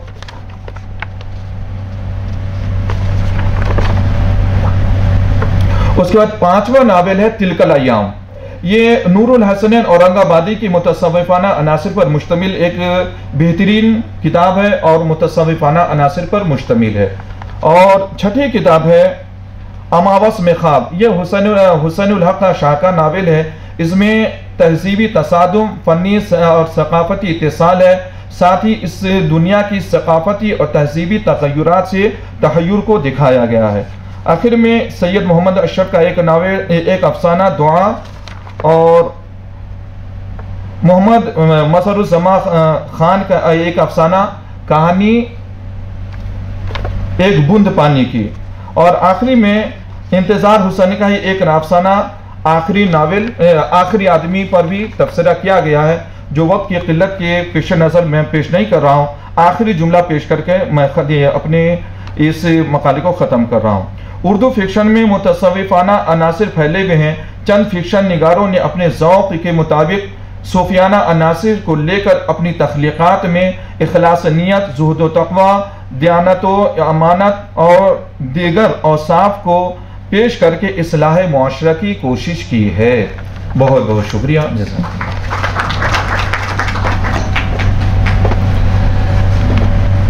अब मैं इस नशिस्त की आखिरी मकला निगार मोहतरमा सुनीता कुमारी साहिबा से दरख्वास्त करता हूँ कि वो तशरीफ़ लाएँ। इनका ताल्लुक़ शोबा फ़ारसी दिल्ली यूनिवर्सिटी से है और इनका मौजू है 17वीं सदी से 19वीं सदी तक फ़ारसी ज़बान व अदब की तरवीज में राजपूताना का हिस्सा। अस्सलाम वालेकुम, मेरा नाम सुनीता कुमारी है। मेरा ताल्लुक़ दिल्ली यूनिवर्सिटी के शोबा फ़ारसी से है और मेरे सुपरवाइज़र का नाम डॉक्टर अली अकबर शाह। मेरे आज के मकाले का उन्वान है 17वीं से 19वीं सदी तक फ़ारसी ज़बान व अदब के फ़ुरूग में राजपूताना का हिस्सा, तारीख़ी और जोग्राफियाई पस मंज़र। राजस्थान के लग़वी मानी राजाओं का स्थान या राजाओं की जगह है, जो हिंदुस्तान के शुमाल मगरिब में वाक़ है और इसका कुछ हिस्सा पाकिस्तान की सरहद से मिलता है। इस रियासत का खित्ता अरावली रेंज और मगरिबी मुहाज के सहराए थार से बिल्कुल मुख्तलिफ है, जिसकी वजह से मगरिबी इलाके में खुश्की और जनूबी हिस्से में अच्छी बारिश और हरियाली होती है। राजस्थान की रियासत को कभी राजपूताना कहा जाता था, जहाँ राजपूत नस्ल के जहाँ राजपूत नस्ल के हुक्मरान खानदानों ने अपना इक़्तिदार कायम किया। राजस्थान में 36 मुख्तलिफ राजपूत कबीले थे, जिनमें से कुछ कबीले जैसे मेवाड़ के सिसोदिया राजपूत, आमेर के कछवार राजपूत, मेवाड़ के राठौड़ राजपूत, जैसलमेर के भाटी राजपूत, हाड़ौती के हाड़ा राजपूत वगैरह। माहिरीन आसार कदीमा के मुताबिक इस रियासत की कदीम तारीख 2500 कब्ल मसीह की है और इसके असरात इस वक्त भी वाज़ेह हैं। कदीम ज़माने में राजस्थान पर भील और मीना कबाइल इस इलाके में सबसे पहले आबाद थे। मत्स्य के इलाके का तज़किरा आर्यों की मुक़द्दस किताब ऋग्वेद में मिलता है, जो दुनिया के कदीम तरीन अदब में अपना मुकाम रखती है, जो मौजूदा राजस्थान में वाक़े है। महाभारत में मत्स्य के राजा विराट का भी जिक्र है, जहाँ पांडवों ने अपनी जिलावतनी गुजारी। मशरक़ी राजस्थान और हाड़ौती के इलाके पर मीना और जनूबी राजस्थान पर भील राजाओं की 13वीं सदी तक हुकूमत थी। इसके बाद कुरून वस्ता के दौर में राजपूत कबाइल के मुख्तलिफ ख़ानदानों ने रियासत के मुख्तलिफ हिस्सों पर कब्ज़ा किया और फिर उन हिस्सों के नाम अपने ख़ानदान के नाम पर रखा गया। ये रियासतें थी चित्तौड़गढ़, उदयपुर, डूंगरपुर, बांसवाड़ा, प्रतापगढ़, जोधपुर, बीकानेर, किशनगढ़, सिरोही, कोटा, बूंदी, जयपुर, अलवर, करौली, झालावाड़ और टोंक वगैरह। राजस्थान को ब्रितानी दौर में राजपूताना के नाम से जाना जाता था और राजाओं जैसे महाराणा प्रताप, महाराणा सांगा, महाराणा कुंभा, महाराजा सूरजमल, महाराजा जवाहर सिंह वगैरह और वीर तेजाजी जैसे अपनी गैर मामूली कुर्बानी और बहादुरी के लिए मशहूर थे। पन्नादाई जैसी अकीदतमंद माँ, मीराबाई जैसी जोगिन इस रियासत का बड़ा फ़ख्र हैं। उन रियासतों के नामों के अलावा उनकी कुछ ज़मीनें भी उनके नाम के साथ दर्ज हैं, जो मकामी और जोग्राफियाई खुसूसियात की निशानदेही करती हैं। लेकिन हकीकत ये है कि राजस्थान के ज़्यादातर पुराने इलाकों के नाम उन असल बोलियों के नाम पर रखे गए हैं, जैसे हाड़ा जो कि ढूंढार जो कि अभी का जयपुर है, इलाके को ढूंढारी बोली के नाम से जाना जाता है। मेवाड़ी जो कि मेवाड़ के नाम से जाना जाता है, और मारवाड़ी बोली जो कि मेवाड़ के नाम से जाना जाता है वगैरह। रियासत राजस्थान में फ़ारसी ज़बान का तारुफ।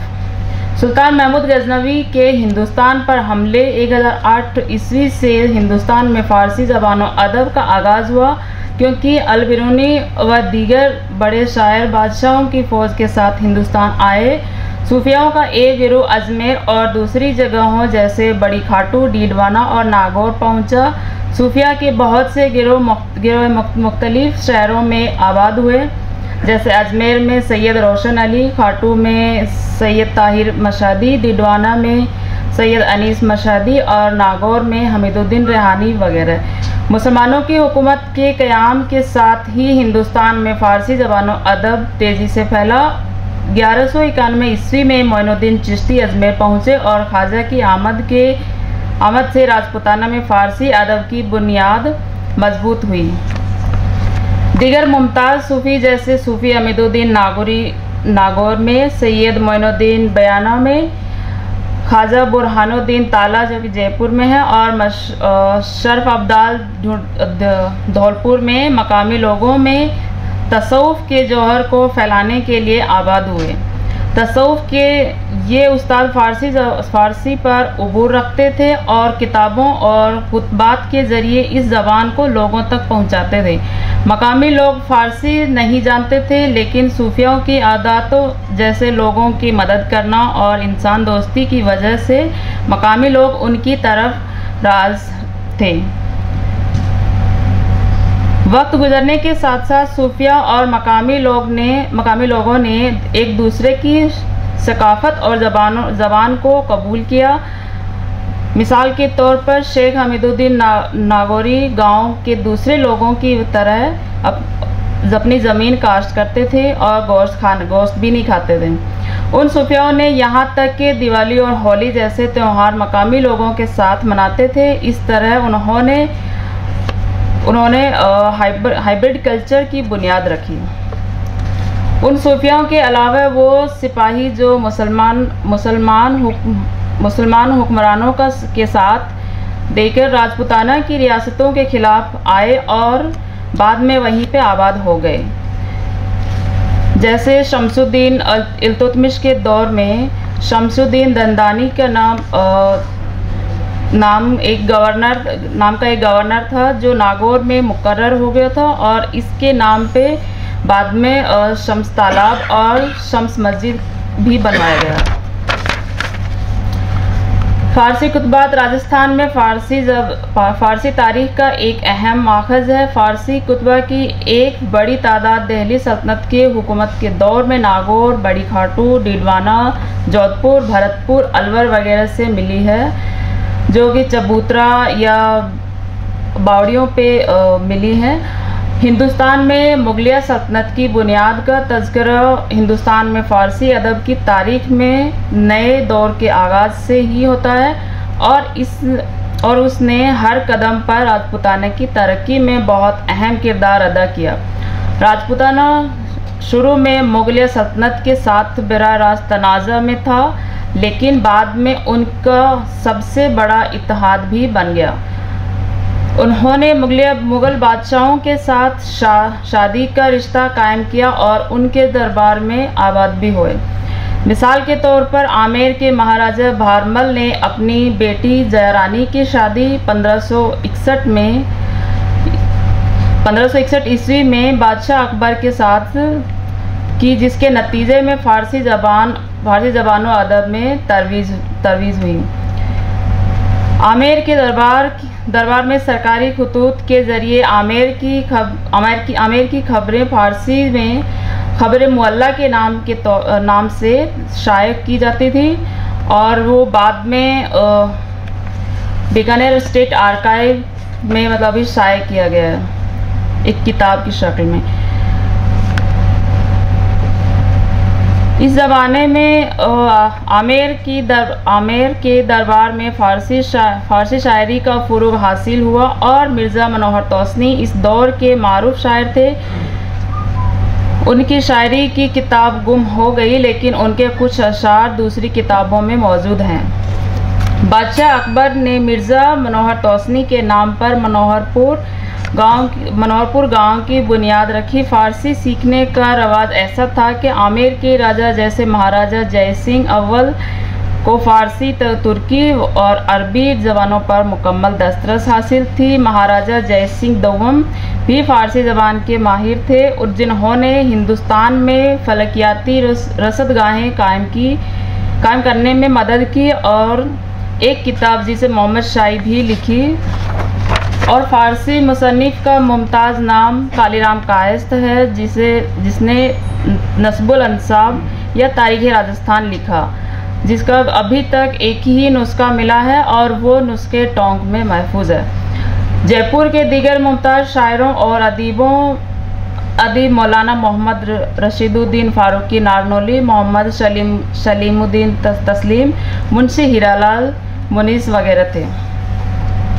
आमेर की रियासत के बाद जोधपुर की रियासत ने भी मुग़लों के साथ गहरा ताल्लुक़ कायम किया। राजा मालदेव ने अपने बेटे उदय सिंह को बादशाह अकबर के दरबार में भेजा और जोधपुर का हुक्मरान बनने के बाद उदय सिंह ने अपनी बहन वेद कुमारी की शादी बादशाह अकबर से की।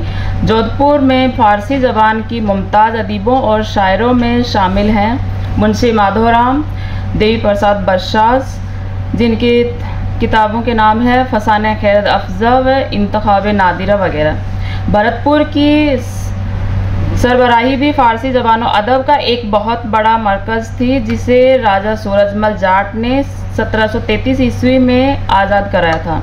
मुमताज़ अदीबों और शायरों में मुंशी ढूंकल सिंह, शंकरनाथ नादिर, जानी बिहारी लाल राजी वगैरह थे। अलवर रियासत फ़ारसी ज़बान अदब की तारीख़ के लिहाज से भी बहुत अहम है, जिसे 1772 में शाह आलम सानी के दौर में सवाई महाराव प्रताप सिंह ने कायम किया था। 18वीं और 19वीं सदी में ये फ़ारसी ज़बान अदब का एक बहुत बड़ा मरकज़ बन गया और यहाँ बड़ी तादाद में फ़ारसी में किताबें लिखी गई और फ़ारसी नुस्खे नकल करवाए गए। अलवर के मुमताज़ अदीबों और शायरी में मुंशी जय नारायण, मुंशी आनंदी लाल जोशी, जो खयाबान इश्क व अक़वाल बनी सिंह, मौलाना कुतुबुद्दीन दिलावर अली तर्जी, मुंशी हीरालाल शौहरत वगैरह शामिल हैं। नवाब अहमद बख्श खान और आगा मिर्ज़ा दहलवी जैसे खुशनवीसान भी मौजूद हैं। टोंक रियासत को अमीर अहमदुल्ला मोहम्मद आमिर खान ने 1817 ईस्वी में आज़ाद कराया था। टोंक रियासत राजपूताने की एक मुस्लिम रियासत थी। टोंक फ़ारसी ज़बान अदब पर मबनी एक अजीम सल्तनत थी। यहाँ फ़ारसी अदब को बड़ी तादाद में लिखा गया और मुमताज़ अदीबों और शायरों में शामिल हैं सैयद असगर अली आबरू, मौलवी सादुल्ला, बसावन लाल सादा, कालका प्रसाद, मुंशी मजीद, मुंशी नत्थन लाल बहजत वगैरह। ये वो बड़ी रियासतें थीं जहाँ फ़ारसी ज़बान अदब को फ़ुरूग मिला, लेकिन राजपूताना में ऐसी छोटी रियासतें थीं जिन्होंने फ़ारसी ज़बान अदब की तरक्की में अहम किरदार अदा किया। राजपूताने की मुख्तलिफ राजाओं के ज़रिए बनाए गए सिक्के भी दीगर मिसाल और वजाहतों के साथ शामिल हैं। मैं कुछ हिस्सा यहाँ पे स्किप कर रही हूँ।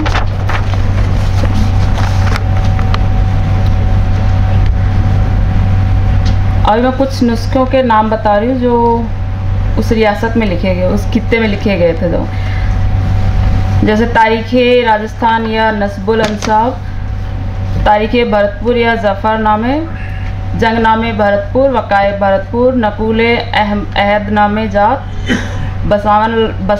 बंसावली बुजुर्गान महाराजे धीराज सवाई प्रताप सिंह बहादुर, अफसाने भरतपुर, रिसाले अलकाब राजगाने राजपुताना, तारीख़ किले रणथंभौर, अखबार बुंदी, अमीरनामे, ज़फ़रनामे, वाक़याते 17 साल अमीर व 20 साल वज़ीर, अशरफनामे, इंतखाब वाक़याते मेवात, तज़किरतुल उमरा।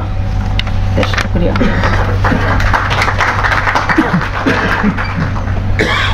बहुत शुक्रिया आप तमाम सामीन और नाजरीन का मैं तहे दिल से शुक्रगुजार हूँ कि आप तमाम ने हमारे तमाम मकाला निगार को बगौर समात फरमाया।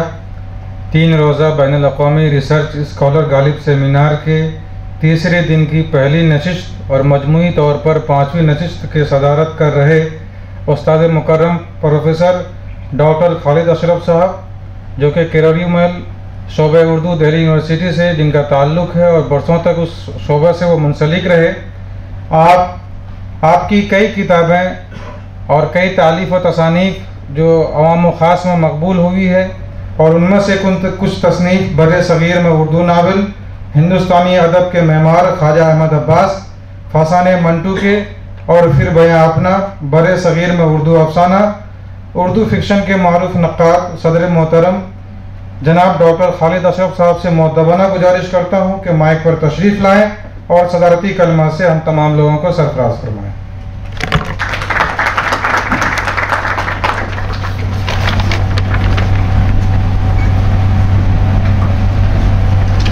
ख़वातीन हज़रात, वक्त बहुत कम है। एक तो मकाला निगारों के लिए भी वक्त कम रहा, और जाहिर है कि अगला सेशन भी शुरू होना है, तो 2-4 बातें बहुत ही वो जो स्ट्रे थॉट्स जिसे कहते हैं, बिखरी कुछ बातें करूँगा, कोई सिस्टमेटिक तो बात नहीं कर पाऊँगा मैं। मकाला निगार, मकाले सुने मैंने 6 मकाले, तवज्जो से सुने। 2-3 चीज़ें मुझे दिखाई दे रही हैं कि एक तो कुछ मकाला निगार मेरे ख्याल में मदरसे के बैकग्राउंड से ताल्लुक़ रखते हैं, तो उनके यहाँ ज़बान जो है बहुत ही फसीह और तलफ़्फ़ुज़ वगैरह बहुत अच्छे, और दूसरी तरफ वो लोग हैं जो मदरसे की बैकग्राउंड से नहीं, स्कूल बैकग्राउंड से लगते हैं, उनके यहाँ ज़बान आमतौर पे कमज़ोर है। और ज़बान का मसला उर्दू का बहुत मुश्किल है। मेरे देखते देखते अब उर्दू कहीं बाज़ारों में, सड़कों पे, मीडिया में नहीं बोली जा रही है। मैं जिस इलाके से आता हूँ वहाँ अच्छी खासी उर्दू और कुछ फ़ारसी के अल्फाज हम लोग सड़कों पे, बाज़ारों में सुनते थे, और ज़बान वही ज़िंदा रहेगी जो सड़कों और बाज़ारों पे बोली जाएगी। इदारों में ज़बान ज़िंदा नहीं रहेगी। इदारों में तो उसकी हालत वैसी हो जाएगी जैसे शोबा उर्दू, शोबा फ़ारसी, शोबा अरबी वगैरह में एक बहुत ही महदूद सा दायरा है, क्योंकि स्पोकन लैंग्वेजेस नहीं है, ये सारी चीज़ें हैं। मकालों में जब ज़बान कमज़ोर है तो उसका मैं बहुत सीधी जिम्मेदारी टीचरों पे डालता हूँ, बहुत साफ सी बात है, और मैं खुद उसी टीचर समाज में शामिल हूँ। हमारे ज़माने तक ये गनीमत था कि कुछ हमें अच्छे असातिज़ा मिल गए थे।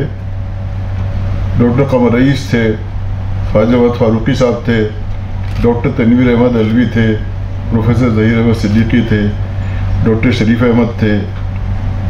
तो लफ्ज़ वो दुरुस्त करते थे हमारे, और एक चलन ये था उन लोगों में आपस में कि जो वो लिखते थे टीचर्स एक दूसरे को दिखाते थे, क्योंकि ज़बान में कभी कमियां रह जाती हैं।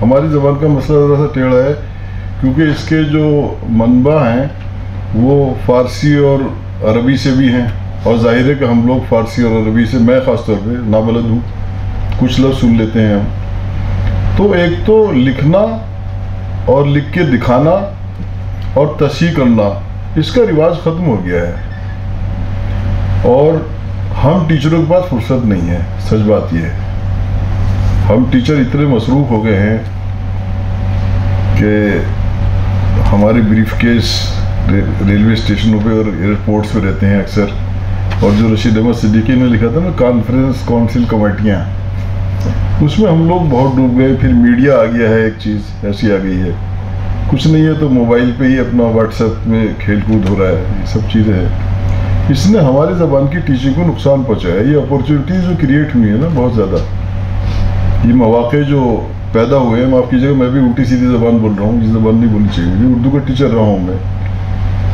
तो दो चार बातें ये थी, अफसोस होता है। अब मुझे एक अच्छा मौका मिला है आज, और मैं यहाँ स्टेज पे आज पहली बार आया हूँ ज़िंदगी में, रिटायर हो चुका हूँ, ये ऐवान गालिब वालों की मेहरबानी है।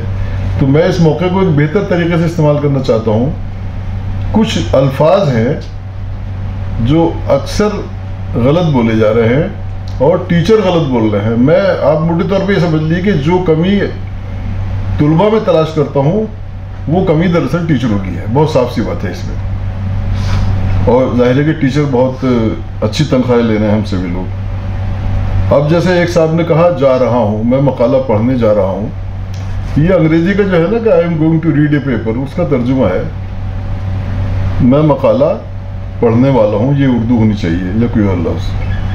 एक लफ्ज़ जो मशरक़ी यूपी के लोग और बिहार के लोग से इस्तेमाल करते हैं के की जगह मैंने ये कहा कि,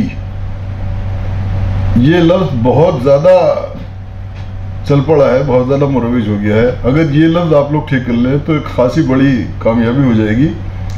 हिंदी में की है, बहिन है, बहुत है। उर्दू में के है, बहन है, बहुत है। तो थोड़ा थोड़ा लफ्ज़ एक ही है, लेकिन थोड़ा थोड़ा सा फ़र्क है तलफ़ुज़ात में। और चूँकि हम उर्दू के तालिब इल्म हैं, इसलिए हमें कोशिश करनी चाहिए कि एक ज़बान जो कमज़ोर हो रही है, जिसको मुख्तलिफ़ तरीक़ों से हटाया जा रहा है, कत्ल किया जा रहा है, उसको ज़िंदा रखने की कोशिश करें, ये हमारी ज़िम्मेदारी है। दूसरा एक लफ्ज़ काफ़ी चल पड़ा है, जन्म लिया, ये बहुत आ रहा है आजकल उर्दू में, जन्म लिया। तो जन्म लिया ठीक है, हिंदी का लफ्ज़ है, संस्कृत का लफ्ज़ है, लेकिन इसके लिए हमारे पास लफ्ज़ मौजूद है। लफ्ज़ अपनी ज़बान के इस्तेमाल करें, बहुत ही मजबूरी हो। अब जैसे मोबाइल है, मोबाइल तो आपकी मजबूरी है, मोबाइल तो इस्तेमाल करेंगे आप। पेन पेंसिल आ चुकी है, उससे पहले बस और रेल सब आ गए, अंग्रेज़ी के अल्फाज आ गए, वो इस्तेमाल करेंगे और वो हमारी ज़बान के लफ्ज़ बन गए। तो बेहतर यह है कि जन्म लिया के बजाय पैदाइश हुई, तवल्लुद हुआ, ये इस्तेमाल करें तो अच्छा है। एक सूफ़ी मनीष मेरे ख्याल में सही लफ्ज़ है, कुछ लोगों ने उसे सूफ़ी मनुष्य कर दिया, सूफ़ी मनीष। अदबी बहुत आमतौर पर इस्तेमाल होता है, मेरे ख्याल में सही तलफ़्फ़ुज़ इसका अदबी है, अदबी।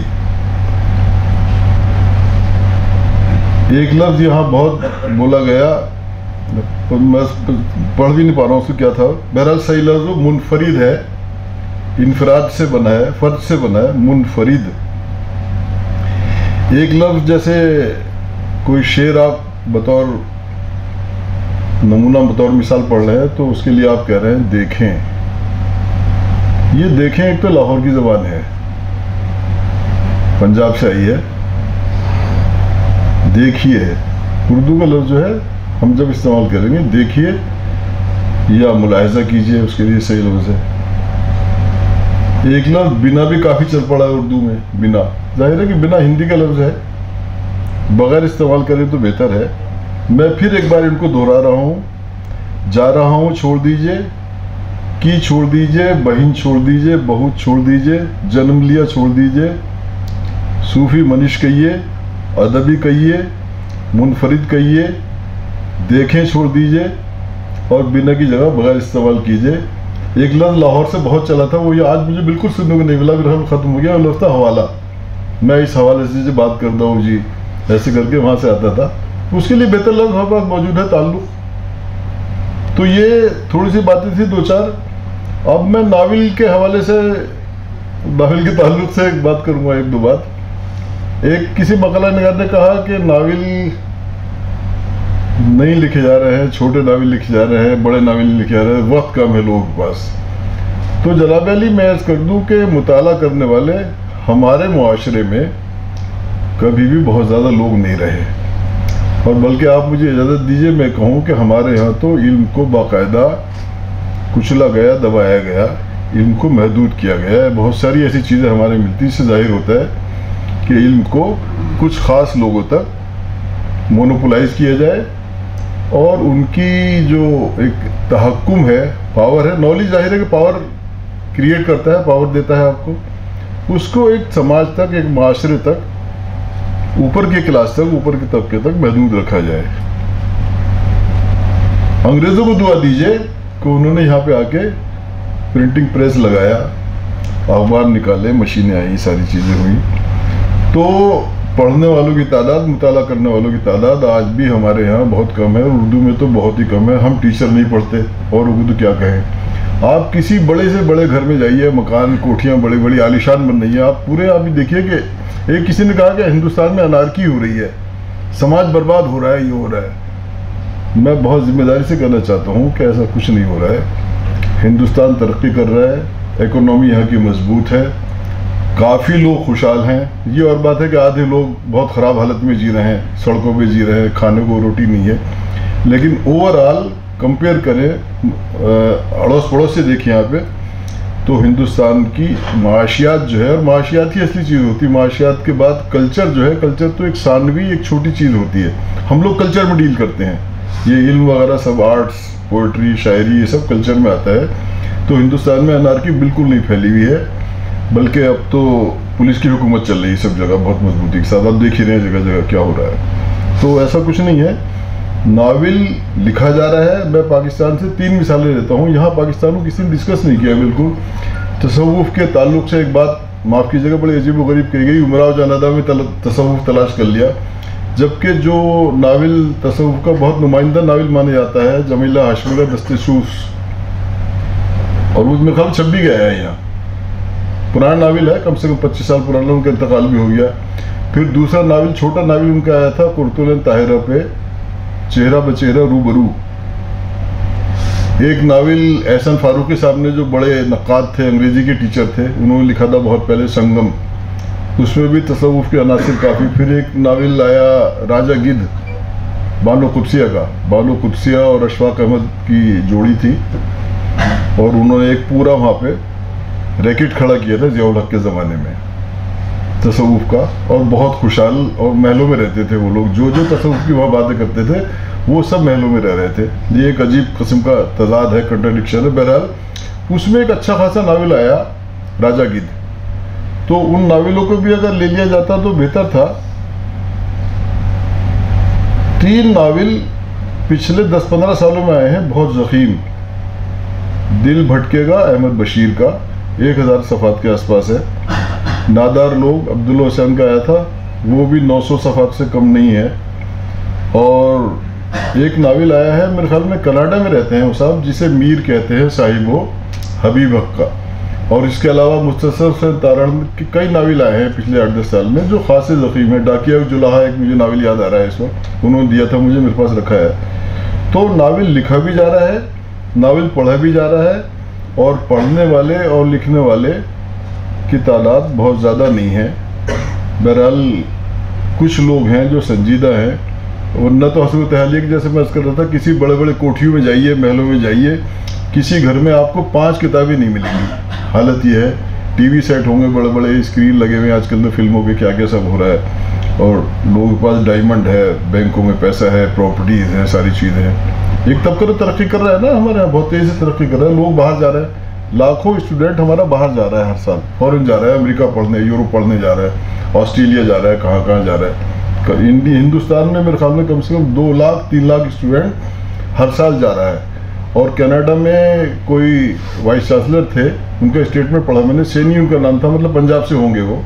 तो उन्होंने लिखा कि हमारे यहाँ हिंदुस्तान से बहुत सारे स्टूडेंट्स आ रहे हैं, जो जाहिर है कि उससे इकोनॉमी उनकी एनरिच होती है, बहुत महंगा पैसा देते हैं वो।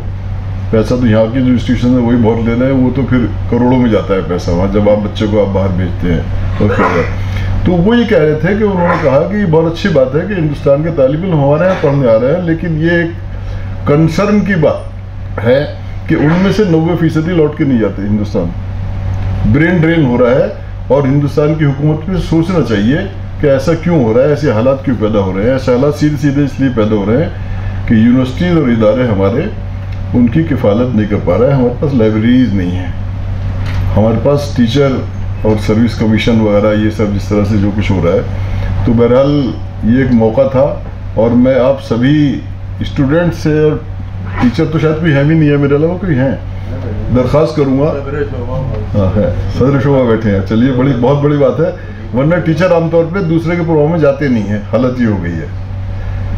तो ये थोड़ा सा तलफ़ुज़ की तरफ और मुताले की तरफ और बच्चों के लिए टाइम निकालें, स्टूडेंट्स को टाइम दें। अब आधे बच्चे तो देखिए हमारे पास ऐसे आते हैं, मैं पढ़ाता रहा 30-40 साल पढ़ा है मैंने, कि वो संजीदा नहीं होते हैं, लेकिन आधे तुलबा वाकई ऐसे होते हैं कि संजीदा होते हैं। और ऐसा भी होता है कि कभी कभी क्लास में एक ही स्टूडेंट हुआ, ऐसे टाइम भी आया हमारे पर, पूरी क्लास में एक क्लास मैंने ऐसी पढ़ाई इसमें 3 ही स्टूडेंट थे सिर्फ। ये बात हो गई कोई 20-25 साल पुरानी।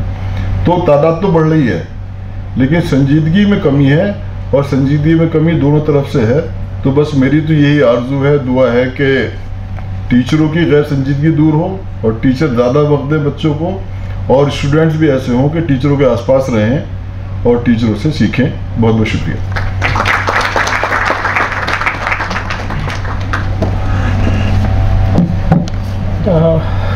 अस्सलामु अलैकुम वरहमतुल्लाहि ताला वबरकातुहू।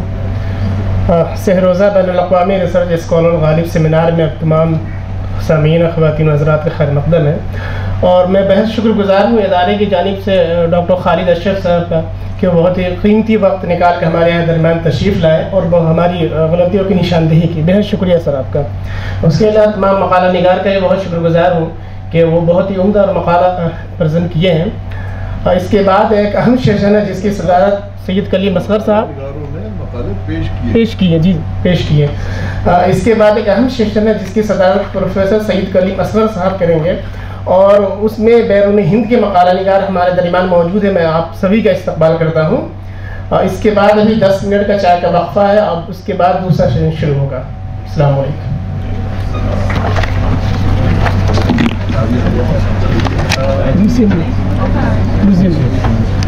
म्यूजियम में चलेगा, ठीक है।